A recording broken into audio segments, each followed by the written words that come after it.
We are now ready to start threading this machine. First thing we're going to do is just clear all the threads out of the serger, the ones that came with the machine. So I'm going to just clip those and then pull these off. I've already taken off their little spool caps. Honestly, throw these away. They're not really a great quality thread, but they came with your machine. Lift up the presser foot. That's going to be right on the back side, kind of like a sewing machine. And if you open up the door, you're going to slide that to the side and then roll that down. And then really, if it doesn't want to come out, you can kind of help it by just giving a little tug and all the threads will come out. So we're just going to throw that guy away, and we have a serger with no thread on it. Next, we're going to go ahead and put those little cone holders down and on these machines, or even, there we go, they're kind of tight. So push those down hard. Now everything we're going to do is going to be color coded. So I am going to actually have today's colors be with the colors of the serger. So there's my green, that's going to be on the upper looper. My blue is the lower looper. My red, I'm going to use pink, is our right needle, and our left needle is the yellow. Now see how this one hangs off a little bit? I'm going to make sure that that kind of pushes up and in a little bit. So I'm going to hold that up a little bit and then push that down. Okay, so what I always recommend is when you thread a serger, you want to thread from the inside out. So we're going to divide these in half, and we're going to thread from the right out and the left out. So we're going to start with the upper looper. You'll see why in just a second. So you're just going to find the end. You're going to go up and over the back little guides. And then right back here, what you need to do is just hook it underneath. You're going to notice I'm going to hold a lot of threads with one hand and slide them underneath. Everything is going to have guides that you're going to lay in, tuck under, lift over. They're all going to be open, which I absolutely love. So if you miss one, you can always go back and hook it in. So we're going to follow this down. The upper looper, okay, we're going to come down. If you hold it, you're going to make sure you lay it in the tensions. This is key. Now on this serger, these tensions are going to open and close as you lift and lower this presser foot. You know how on your sewing machine, if you thread with the presser foot down, you don't always get in the tensions? Well, make sure that presser foot is up. Lay that down there. Holding back here is going to make sure it gets all the way in there. The loopers are going to be a lot looser than the needle threads. So these are the ones you're really going to need to make sure you force them in and make sure they get them in nice and tight. So what I'm going to do is I'm going to zoom in so you can really see what's going on and how we're going to follow each of the green paths. The upper looper is going to continue straight down. You're going to notice you have a little picture of where the green thread is going. So we're getting this guide. We're coming underneath this guide here. And then this is just going to lay over this because we're coming right up to the guide that's at the top of this little post here. You're going to wrap it around from the left side and it'll just hook right on in. So you always want everything to go straight through. You never want them to kind of wrap around or double back themselves. And then this is the upper looper. It's the part that as you turn it comes above your presser foot right in front of your needles. So just bring that up so it's not in anybody's way. If you want, you can lower down the presser foot. Just make sure that you lift that presser foot back up when we start threading the next thread so those tensions are open. What I usually do is take my tweezers, I'll lay my thread in my hand, and I want to get close. It may be like a quarter to a half an inch. And notice that my tweezers are gripping this thread so it continues the point. So when I go to push it in, it's straight. I'm not trying to kind of come in sideways.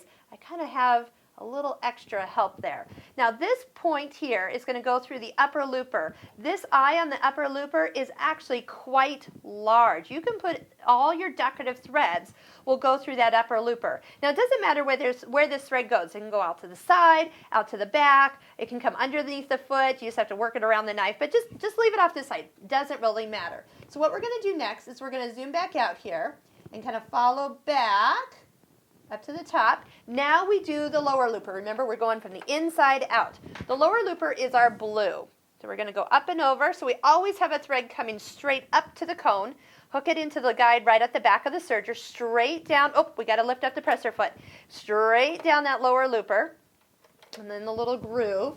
And now back inside. This is the one that people will say, oh, it's so hard to thread. I want you to see that it's not hard to thread. People just don't understand how a serger works, so they think it's complex. So here we go. We're going to follow the little guides. Here's your first one.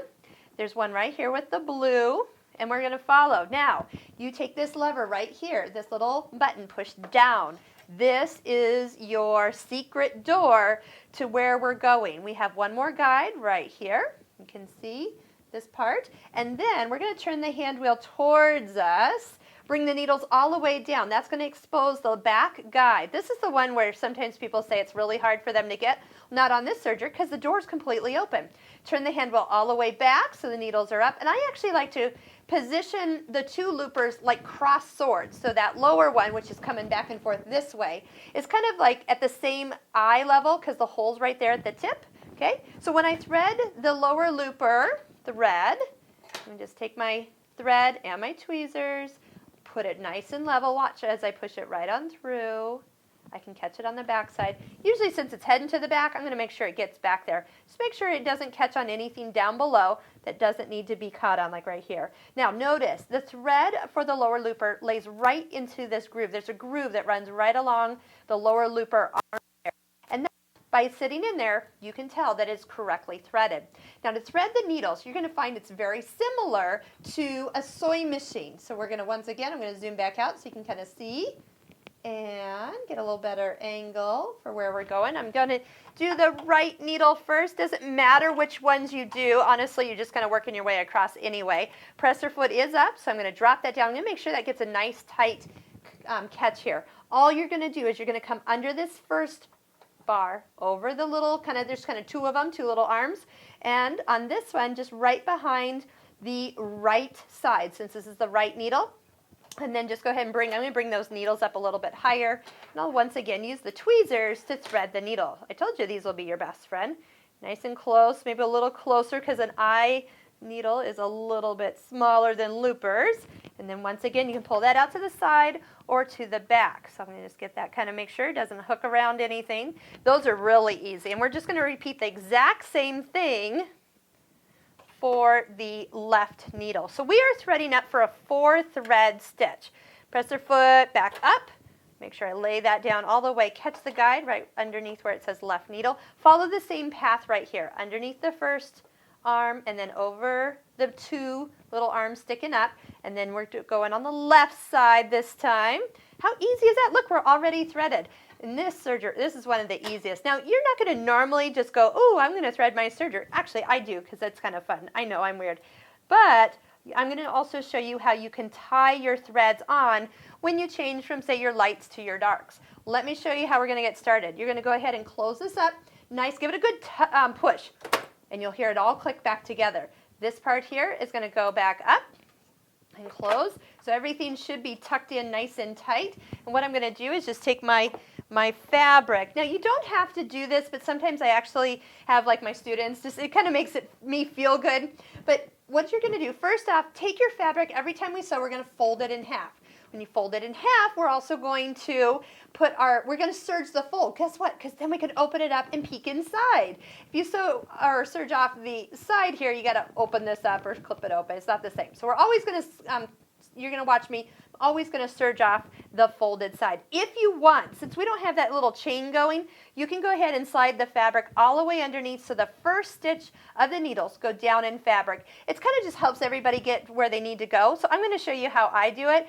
Again, you can just put this right up to the edge and go, but for any reason you don't have something threaded right, then it kind of just gets all messed up. So lowering down the presser foot, that means all the tension just close on the thread. And if I've done this correctly, everything will link together as we start off. It's looking good. Let me go ahead and do one full length here. I've kind of got the extra threads going everywhere. I can just kind of slide those to the back. They'll all come out once I get the first one done here. What you want to do is to make a little length of thread. There's more than one ways to cut. Sometimes what I'll do is bring that thread around and underneath my knife and let it cut the thread. So we are going to walk you through what is the perfect stitch. And I have it right here.